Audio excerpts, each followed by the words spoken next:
Hello, ഇത് നിങ്ങൾക്കൊക്കെ അറിയുമോ എന്നറിയില്ല. ഞാൻ ആദ്യമായിട്ടാണ് കാണുന്നത് നമ്മുടെ മഹാനായ നടൻ മമ്മൂട്ടിയുടെ പനമ്പള്ളി നഗറിലുള്ള വീട്.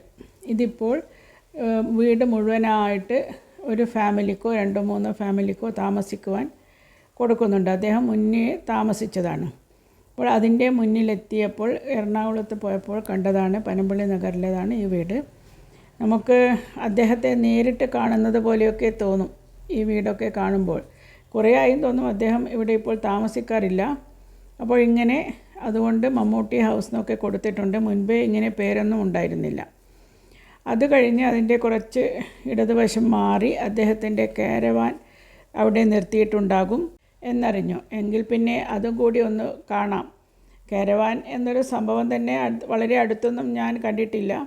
അപ്പോൾ മമ്മൂട്ടിയുടേത് എന്ന് പറയുമ്പോൾ പിന്നെ പറയണോ? ഇതാ KL7 BQ369, ഇതാണ് മമ്മൂട്ടിയുടെ കാരവാൻ.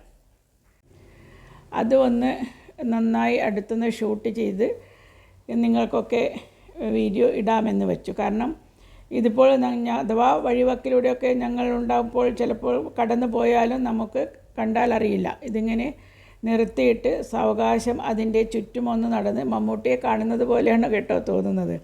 അതിൻ്റെ ഉള്ളിൽ മമ്മൂട്ടി ഉള്ളതായിട്ടും ഒക്കെ നമുക്ക് തോന്നും ഇതിൻ്റെ അടുത്ത് നിന്നാൽ. അത്രയും നല്ലൊരു ഫീലാണ്. അങ്ങനെ അതും കണ്ട് നമ്മൾ തിരിച്ചു വരുമ്പോൾ അതിൻ്റെ ഇടതുവശത്ത് സിത്താര കൃഷ്ണകുമാർ ഗായികയുടെ ഒരു കോഫി ഷോപ്പുണ്ട്. അവിടെ ഇതൊരു സാധാരണ കോഫി ഷോപ്പല്ല, ഇടം. അവിടെ നിന്ന് നിങ്ങൾക്ക് പോയി ഇരിക്കാം, വായിക്കാം, ബുക്സ് ഉണ്ട്, ചായ കുടിച്ച് എഴുതാം. അങ്ങനെ ഒരു പ്രത്യേക തരത്തിലുള്ളൊരു സ്ഥലമാണ്. പല സിനിമാക്കാരും തിരക്കഥ എഴുത്തുകാരും ഒക്കെ വന്ന് അവിടെ ഇരുന്ന് സമയം ചിലവഴിക്കാറുണ്ട്. പിന്നെ അത് കഴിഞ്ഞ് നമ്മുടെ ഹിൽ പാലസ്, അവിടെ ഒന്ന് പോകാമെന്ന് വെച്ചു. പുരാവസ്തു മ്യൂസിയം, തൃപ്പൂണിത്തുറയിലുള്ള ഹിൽ പാലസ്, അവിടെ ഒന്ന് പോയി വരാം എന്ന് വെച്ചതാണ്. വൈകുന്നേരമാണ് ട്രെയിൻ. പക്ഷേ ഭയങ്കരം തിരക്കെന്ന് പറഞ്ഞാൽ അത് കഴിഞ്ഞ് നമുക്ക് എന്തായാലും റെയിൽവേ സ്റ്റേഷനിൽ എത്തുന്നത് ഭയങ്കര ലേറ്റായി പോകും. അതുകൊണ്ട് അത് ഉപേക്ഷിച്ചു. ഇവിടെ നിന്നാണ് മണിച്ചിത്രത്താഴ് എന്ന സിനിമ ഷൂട്ട് ചെയ്തത്. മുൻപേ ഒരിക്കൽ പോയി കണ്ടിരുന്നു. ഇത് പിന്നെ അവിടെ ഒരു മോളിൽ കയറിയപ്പോൾ മഹീന്ദ്രയുടെ ഇലക്ട്രിക് കാറാണെന്ന് തോന്നുന്നു. ഭയങ്കര രസം, വളരെ വളരെ ഒരു സ്പോർട്സ് കാറൊക്കെ പോലെ തോന്നുന്നത് എന്താണെന്ന് വെച്ച് കണ്ടപ്പോൾ മഹീന്ദ്രയുടെ ഇലക്ട്രിക് കാറാണെന്ന് തോന്നുന്നു. അവിടെ 2 മോഡൽ വെച്ചിട്ടുണ്ട്. അപ്പോൾ അതും ഒന്ന് ഷൂട്ട് ചെയ്തു. ഇതും ഞാൻ ഇതുവരെ റോഡിലൊന്നും പോകുന്ന കണ്ടിട്ടില്ല.